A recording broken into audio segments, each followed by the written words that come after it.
Hey everybody, so today on my channel I am going to do how to create a slit throat with liquid latex and fake blood. If you want to see the rest of this tutorial, which is this flapper style makeup, then I'll link the video below. It's actually on my horror channel, so if you want to head on over and see how I did the face part, then please do click that link below. And this is how I did the neck part, so hopefully you'll enjoy, and yeah, please do keep on watching. So before I get started, I just want to quickly say a few things about liquid latex. I'll keep it very simple and short, but the Freedom liquid latex that you can buy in Superdrug does not have any kind of warnings on it, and it does not have enough information in my opinion. It's I'm not bashing Freedom makeup in any way. I just think that with liquid latex, it's not just a kind of substance you can just throw on and not think about it. It is something that you actually should be very careful with. Number one is that you should patch test it. Not everybody gets along with liquid latex. Let's say some people are actually allergic to liquid latex, so it's always best to do a test. Do it on the inside of the elbow or behind the ear. If you get any irritation, any redness or itching or anything unusual that you couldn't stand, because you do get a slight sensation with liquid latex, because obviously when you put it on it kind of tightens the skin, so you will get some sensation with it, but if it is very painful and uncomfortable and the area is red, then don't use it. You are allergic to it and it would be really dangerous for you to use. Number two, please be careful with this around the mouth, nose and eye area. It's not a nice substance, it's not easy to get out of the eye area, and you wouldn't really want to ingest it either. So please do be careful, it is a toxic substance. Number three, if you're going to be using it near your eyebrows, then you're going to want to cover them with at least something like a glue stick. So in my previous videos you will have seen me use a Pritt stick. I comb the brows so that all the hair is standing upwards and then put a layer Pritt stick over the top. If you do not cover your brows with some kind of coverage to kind of protect them, like I said, I really recommend Pritt stick or any glue stick. If you don't glue them down, when you put liquid latex over them, when you go to remove it, it will pull all of the hairs out, because it does adhere that strongly to the skin and you don't want to lose your eyebrows. Number four, it doesn't just peel off like a peel off face mask. I have tiny baby hairs on my face, and when I pull it off, it's like getting a wax. Have you ever had wax strips? That is what it feels like to take this off. It is not a really terrible experience, but it's not a nice experience, and you do have to be very careful with removal of it. I've used it a lot, I'm quite used to it, I just peel it off, but sometimes you might want to actually soften it. A good thing to use is a cleanser, like a makeup remover that has an oil in it. I generally use MAC cleanse off oil, rub it in and kind of soften everything down before I peel it off, but like I said, sometimes I'm pretty hardcore and I just peel it off because I'm used to it. If you've worked with it enough, then you know you'll get used to it and it's just something that you do. But if it's something that you're experiencing and using for the first time, please don't expect it to just peel off like a face mask, because it hurts. Number five, another thing to do with peeling, it will actually pull and raise the skin, so please don't just rip it off. Please take your time and take it off slowly, because you could actually damage your skin. So please, when using liquid latex, please be careful.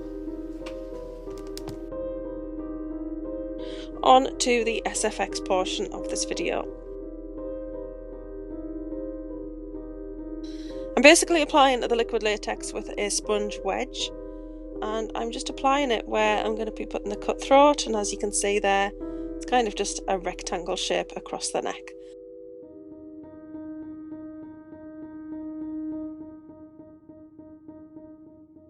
I'm using a fan to dry that off, checking to see if it's dry, and then I just went on to layer it up. I did around 6 or 7 layers, and then as you can see here, I just powdered over it with the Ghost powder from Makeup Revolution.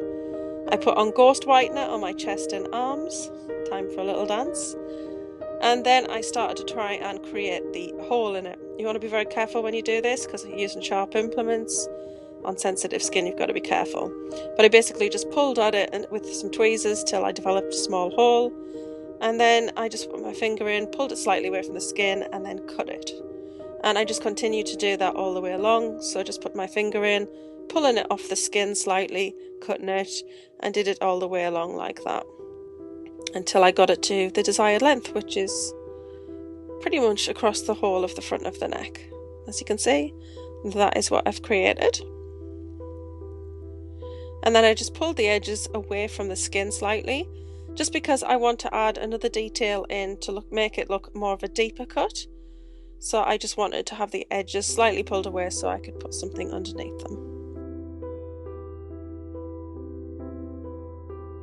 So with that done, I took some lengths of cotton wool, rolled them into little sausages, dipped them in liquid latex, and basically just put them down in between my neck and the flap.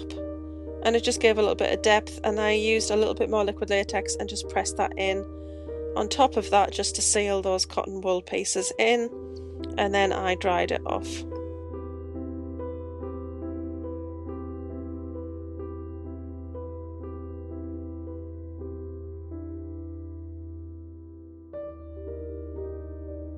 With that done, I took some foundation on a sponge. This is a Real Techniques diamond sponge that my Jack Russell sort of chewed the end off, so I had to buy a new one.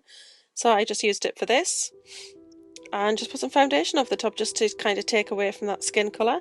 Then I took a larger piece of cotton wool, soaked it in liquid latex and kind of moulded it, and then pressed it into the centre.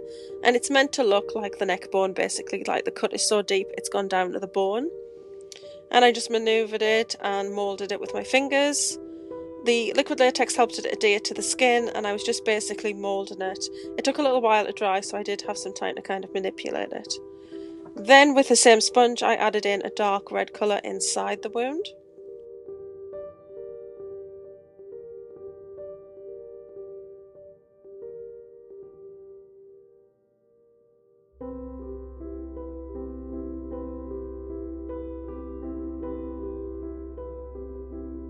Then I took a brighter red on a brush, and these are Kryolan paints, and then I added that to the edges of the wound, a little bit on the borne feature as well, and just kind of smudged it out.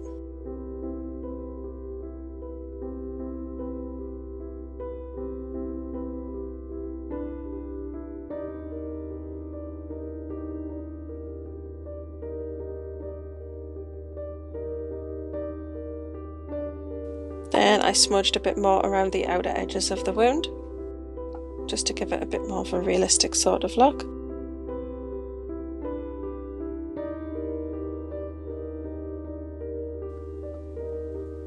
Plus it also kind of covers up that bit of latex, being a slightly different colour from your skin.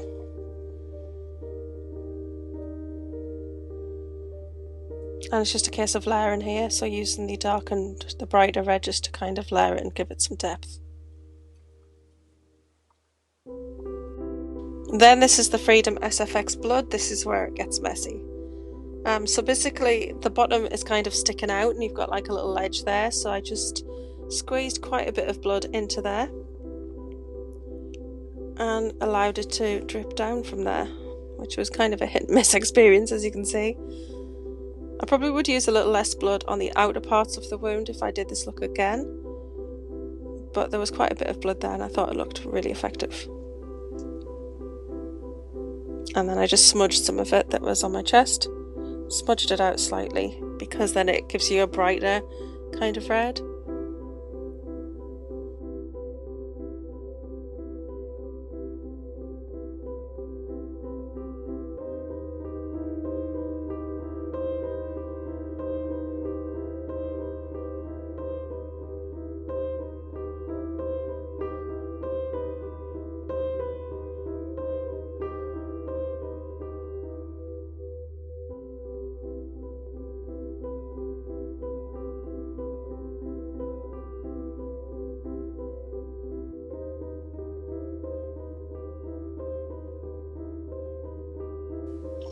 I then removed that borne section from the centre just so you could see what it would look like if it was just split straight across without that.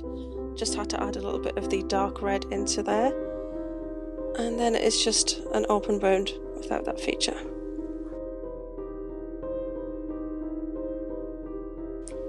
And that's it. So I really hope you've enjoyed today's video, guys. It's got a bit of a story today. I thought it was quite interesting. And I really like how it turned out. So do let me know what you think in the comments below. I'll see you all tomorrow for another video. Until then, take care of yourself and keep on screaming. Bye.